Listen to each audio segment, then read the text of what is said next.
Ready? Okay, so what we're going to go over is leash walking. What's really important on leash walking is the human behavior first. What people tend to do is from puppyhood on, they take their dog out on a leash, they follow the dog wherever they're going, so they let them pull them around, and there's no form of leadership within that. When a dog is in a pack, there is a leader, and they're born as leaders. So what's important in that in a human is that we have to teach them to live within our pack. Certain breeds are born for certain things or bred for certain things. So a beagle with a nose, man, that's like the ultimate out here. Squirrels, birds, grass, everything you can imagine. You have to teach them to pay attention to you over what's already in their DNA wired to not pay attention, but to be able to go through all kinds of trees and grass and run and hunt. So their tolerance level can be high, and our rules need to be very clear. And they can be the smartest dog, but if we're not consistent, just like, sorry. And we have dogs that are hypersensitive. So the collar is barely touched and you get the high-pitched scream. That's where some parents will stop right there because they feel like, oh my gosh. But you've got to remember, you're the leader. You have a reward method. Somebody's bored with me right out here. Sit. So not paying any attention. Sit. Good. So you've got to make sure the leash is on. This is a big reason why in the beginning, especially if they build a relationship with you, of you following them coming outside, and intermittent getting in trouble for not paying attention. So the other problem with walking is most parents think, well, it's time for them to smell. It's time for them to go out and just kind of have fun. But then the message is that there is no rules in walking except that they get to dictate how the walking is going to go. So there's commands that you want to use, and those commands need to be black and white. When you say heel, which means line up with your heel, which also means there's an imaginary box, there's to stay in that imaginary box. Kind of like operations. You had an imaginary area that if you hit outside where you didn't put the wrong tool, it would beep. Well, this is the same thing, paired with the word So where you don't want them is where you do want them is good, paired with good heel, but most importantly, paired with you moving. What I see with almost all parents in the beginning, they will walk up, they'll say heel, and they stand, and they'll go heel, heel. Heel means movement. It means you're the leader. It means you're teaching them where you want them to be so that you can say good heel, and then eventually that leash, you're teaching them to keep loose, to pay attention. Now this attention is being, right now I'm rewarding it. Good. I can say good, watch me. I can say, I could have a ball and throw a ball, but the point is I want to acknowledge it because I'm actually getting attention over the grass. Off. So I've taught a couple of things already. Name response before I did heel. Touch. Good touch, which we'll go over. That's a touch, meaning the target. Off. Sit. I've taught sit by itself, not on a heel walk. Remember, that's a lot for a dog to learn. It's like driving a car. You needed to learn it in a back parking lot, and you needed to learn it well before they took you to the side streets, and definitely not the highway, or you would have been set up for failure and probably a bad accident, or at least anxiety. So you've got to set your dog up for failure. That means that as the handler, I go out, I have my treats, I know what I'm going to do. I don't pick the busiest area to first start this relationship of new rules and new commands that I'm teaching them.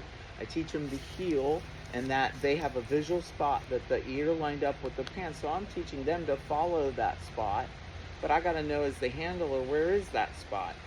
The other part to this is if I follow the dog, if I catch myself following them while they're walking, I am not teaching heeling, and I can't get frustrated the day that we go out and they're not paying attention. You've got to be black and white with these commands, and you've got to have high reward method with them and let them know they're doing a good job, because this becomes their job, is to follow the leader. We do these exercises inside the house as much as outside. So always remember, this leash is your best friend, but how you use it is just as important. So if I take that leash and I wrap it around like this, I am no longer a trainer using my hands. I am literally tied up to my dog. So you've got to realize you've got to get comfortable with the leash. This is a 4-foot, or it's not even a 6-foot. Sometimes I tell parents in the beginning, just go with a 4-foot until they're trained well enough to go 6-foot, then 10-foot, then off leash. You don't want to have all this leash you've got to do, because it's your hands that are training. So my treat pouch is on the side. Heel. I have a straight line I plan on walking. I turn away. Now this is the number one important. I could say turn away, which is called our distraction turn. Good. I marked good heel. But what happens is parents will turn into them. First turn is a turn away, because you need them to learn to pay attention. Good heel. And I'm using a high reward. I've got squirrels in the trees, sit. I've got ducks in the water. All the things that this dog would just love to have fun with. So this is huge. This is like, you know, somebody's holding $2 million in front of you, but you've got to pay attention to somebody else and not even try to worry about the $2 million. So you've got to think, I've got to give this dog a higher reward system. Praise helps, like I said, but in the beginning, when you're training and undoing a behavior, such as if I get a dog and I'm teaching him no longer to pull, well, I've got to have something that makes it valuable enough to pay attention enough to follow me. My training equipment is number 2. So this is a hidden collar with a little bit of prongs, but remember, prong collars were invented to match the mother's mouth, the teeth, if it's done correctly, so that there's a neurological message that's being sent to the dog right away that you don't want to be pulled on, or you don't like that behavior. Good, watch me. And if you just use a harness, which they were created for sled dogs, they were not created to have teach no leash pulling. It actually promotes leash pulling. So again, it's how we walk, the energy behind we walk. Our shoulders are up, we know where we're going, we have a plan, we have our reward method, we know that we're not going to put the dog on the highway, we're going to keep them in a low distractive environment. That may be my bedroom at first, and I have them learning to walk on one side, but you're learning the technique yourself. So learning this technique means that you've got to feel comfortable enough to do it. Turning away, if I had dogs running at us and my dog started to lunge and go at them, I would turn away, because they have to learn to pay attention to where the handler is going and only focus on the handler. Yes, the dog's instinct is going to be to bark and to lunge. It's our job as the handler not to get caught up in it. And most parents will stop, stand, wait, stare, pull back. Instead, if what I just said is turn away, ask for the let's go or heel. Good. Mark that with a good heel. Sit. Sit. And right there, something just freaked him out. So you've got to identify the noises and the sounds, because whatever it was, I didn't hear, but he definitely heard. So that's enough, you know, to have him pay attention to me with a reward. Stay. Now, the next thing I'm going to teach that you're going to ask is, every command is within a 3-second period. So that means you're having them follow you. You're not waiting with multiple commands. The dog is always on the leash in the beginning, so you have some way of backing up what you're asking. Down, down, down, down.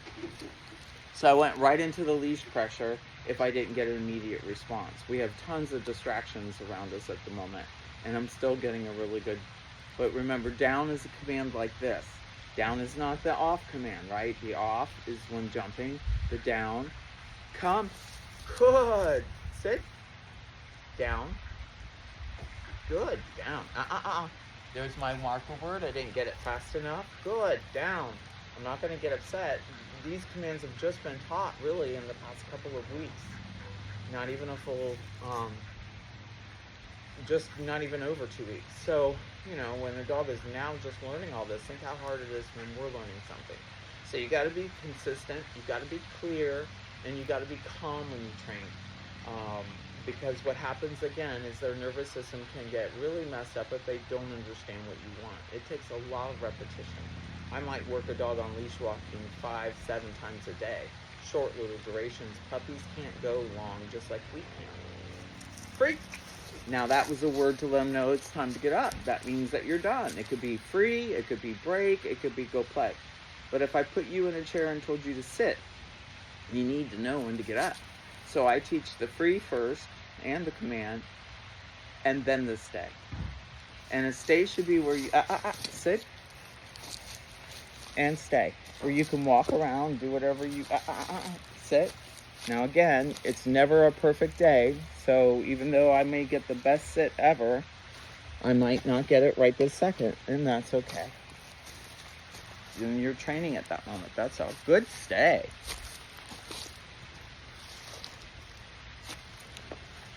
Good stay. Free. Yay! All right. Thank you for watching, and like it if you felt like the video was helpful.